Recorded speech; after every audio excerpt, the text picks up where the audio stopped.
Hey guys, I am back on the ugly couch, okay? This thing deserves some love too.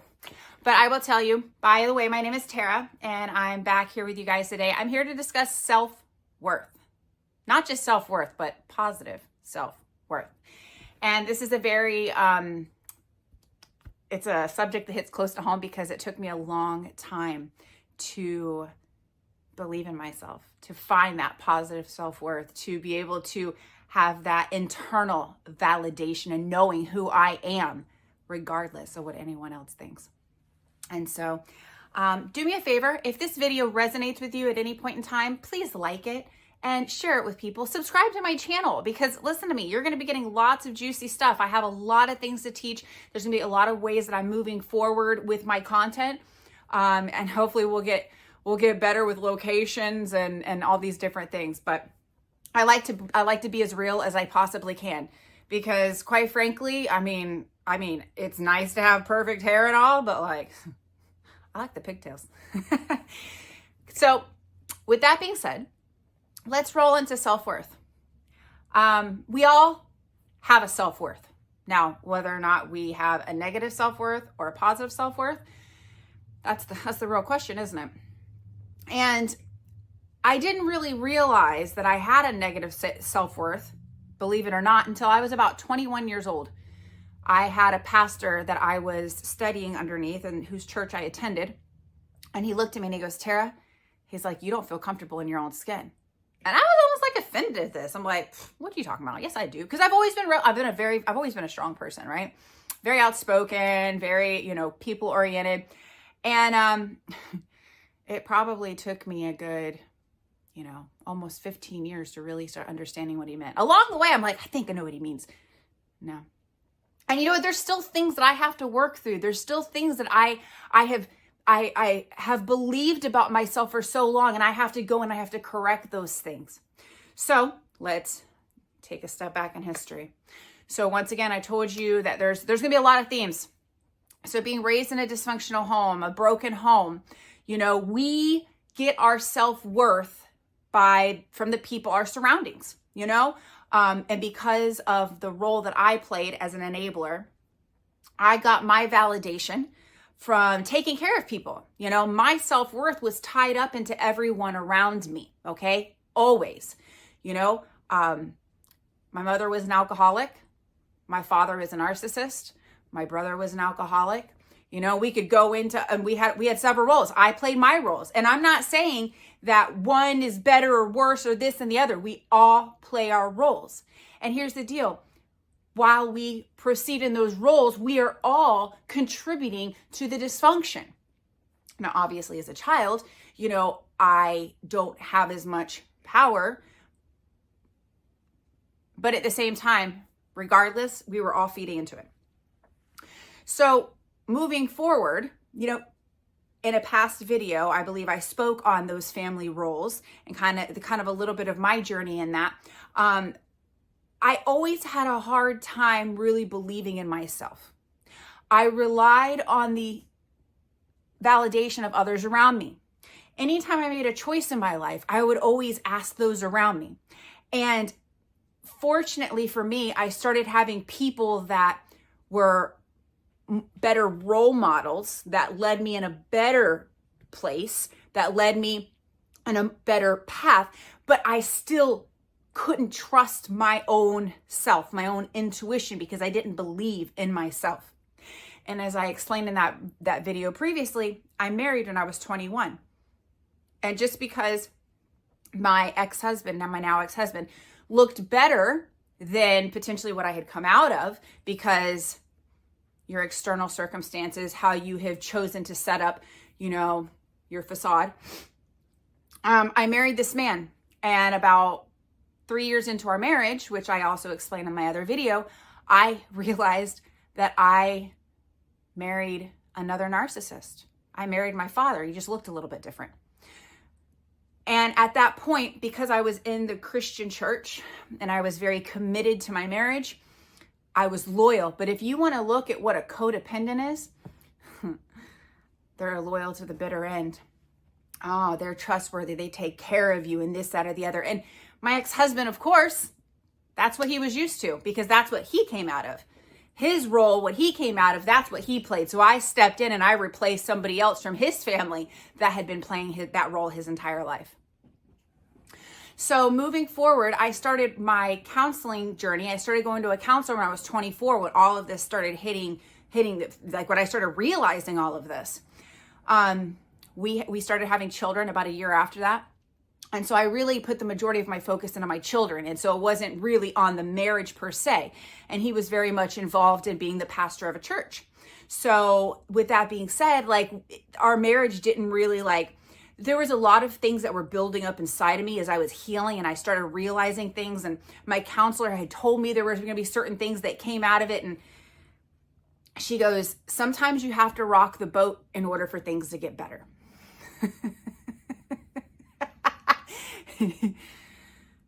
She wasn't lying. She wasn't lying at all. And I was scared to do that.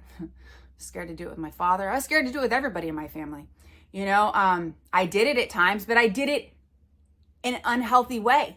Instead of being able to talk to people and communicate clearly, I would blow up, you know, which is what a lot of us do in those families, right? The codependents get so fed up with being used. Everything's put on you. You got to take care of everything. So you finally just get up, you're like, ah! But then what do? Well, I got to make sure everyone's taken care of. I got to make sure the house is clean. I got to make sure, you got to make sure everything's taken care of. So you go right back and you push it all back down and you go back to being that doormat. But you know what? You get validation from it. Tara, you know what? If we didn't have you around, this shit wouldn't get done. No shit, Sherlock. You know? So there was a lot of things that I had to work through in my mind.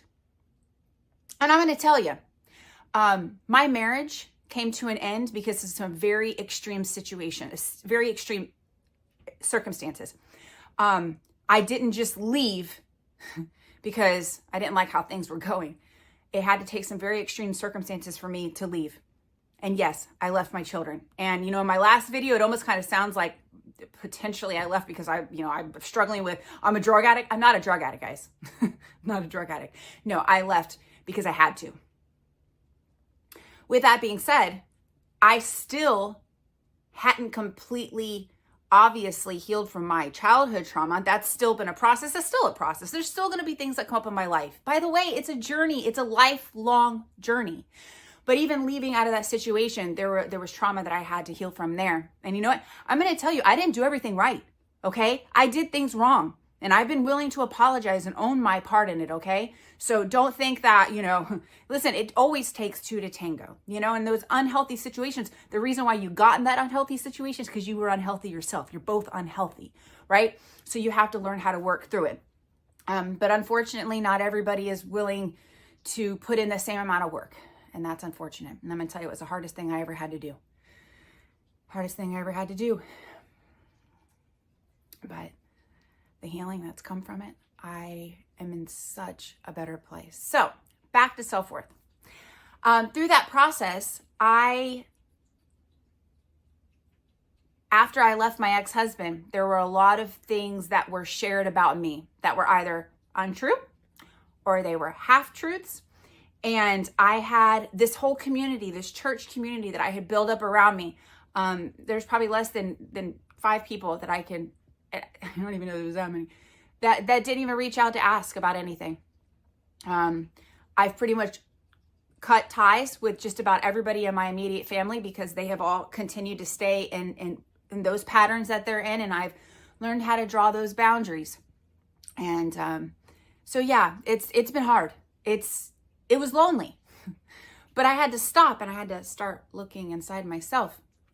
And I had to start asking myself, because when I started thinking about all these people thinking these negative things about me, it made me feel awful.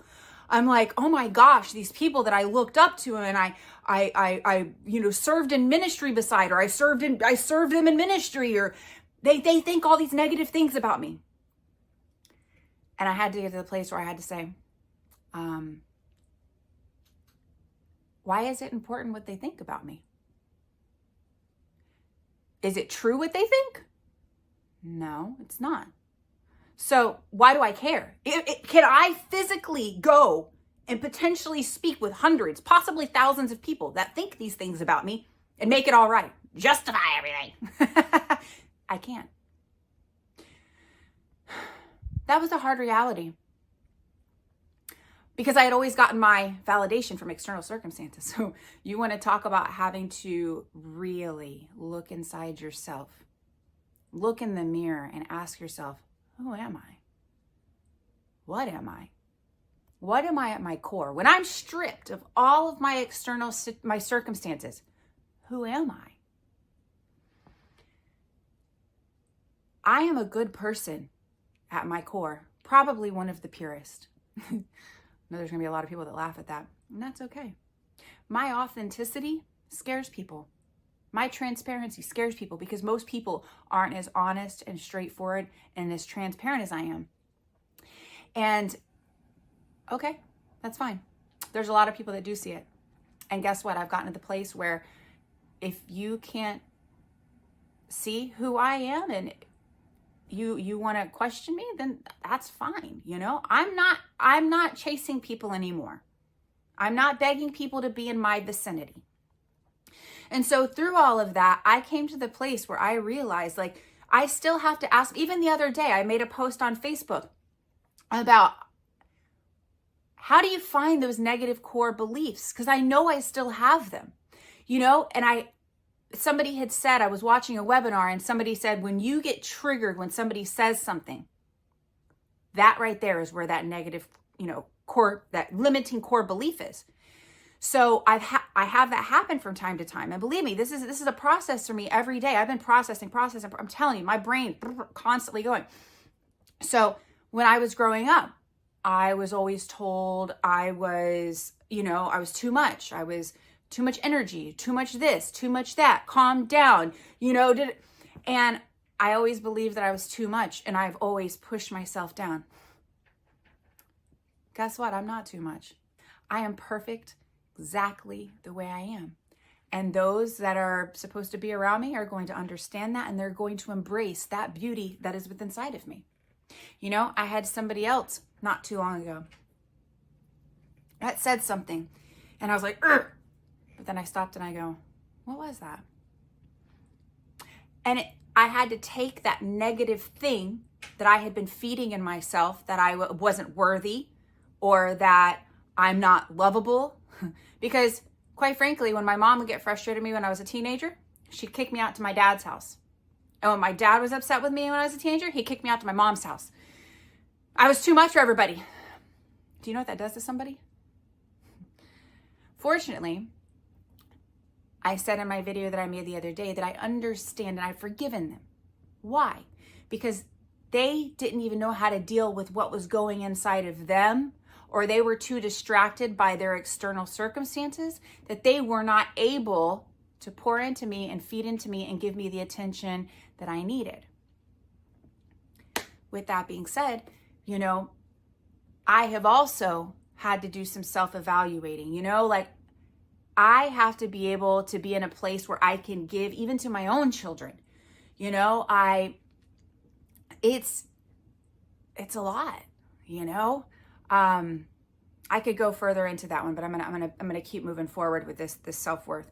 And so I had a family member recently go, you know what, Tara, those of us in the immediate family, we miss you. We want to be around you, because I have cut people out of my life because they were draining me. And because of me trying to heal from my unhealthy thinking patterns, I've had to cut people out of my life. And this person goes, Tara, we really miss you. We want you back. And I go, I'm going to say something really hard, but it's the truth. I don't miss you guys. I said, I have grown. I'm up here now. And what you guys miss is who I was and what I did for you. That was the person that required your validation. I don't require that anymore. And I also had to tell this person, because they were like, well, I want to talk to you on a regular basis, this, that, and the other. Well, they still struggle with alcoholism.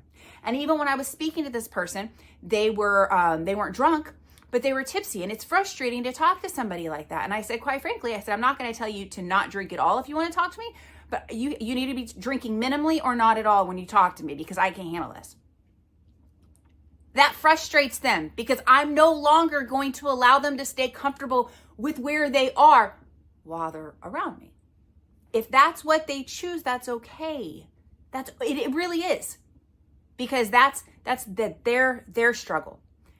I am protecting myself. I am putting those boundaries around myself because I don't want. Matter of fact, I just recently decided I'm not drinking at all, period, anymore. Will I ever say no to potentially a glass or wine or two in the future? No, but I'm not. I'm not even gonna like drink a little bit on the weekends.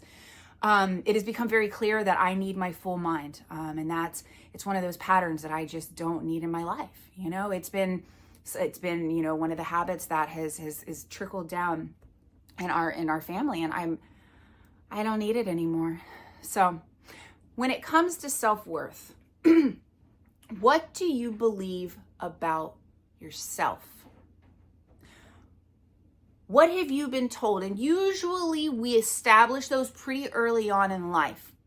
But even through the different relationships that we have, come into contact with, people will try to feed in negative, Tara, since you're not doing this, you're blah, blah, blah, and they try to control you. They try to manipulate you. And so they use those things that you already believe about yourself, and they continue controlling you, quite frankly.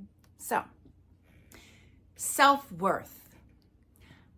I am an amazing person. I am able to do anything I want to do. Nothing can stop me except myself, my limited beliefs. So, with that, I'm going to sign off. And oh my gosh, I got like several things in my mind that I want to like branch off into, I got excited about this one. And so, yeah. Anyways, I will be talking to you guys again soon. And please do me a favor. If you want to reach out, you have any questions, or you want to hear me talk about something else, leave a comment down for me. Please like the video. And if you haven't subscribed, please subscribe. You guys have a wonderful evening.